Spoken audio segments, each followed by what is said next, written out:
খণ্ডকালীন coach হিসেবে মুশতাক আহমেদকে রাখার চেষ্টা করছে বিসিবি, জানান সিইও নিজামুদ্দিন চৌধুরী সুজন। তিনি আরও জানান, ডিসেম্বর পর্যন্ত কিছু কমিটমেন্ট আছে মুশতাকের। এর মধ্যে যে সময়টা ফাঁকা থাকবে সেটি বাংলাদেশ ক্রিকেট বোর্ডকে দেবেন। এছাড়াও তার সঙ্গে আমাদের দীর্ঘমেয়াদী চুক্তির বিষয়ে কথা হচ্ছে, জানিয়েছেন বিসিবি প্রধান নির্বাহী। মুশতাক আহমেদের সাথে যখন আমরা যোগাযোগ করি, তার কাছ থেকে একটা সার্টেন নাম্বার অফ ডেজ আমরা চেয়েছিলাম ইনিশিয়ালি।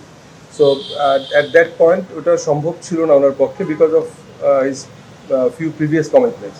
ফর এক্সাম্পল, যেটা আপনারা এখন দেখছেন যে ইংল্যান্ড ক্রিকেট বোর্ডের সাথে আছে এবং আরও কিছু ওনার কমিটমেন্ট আছে।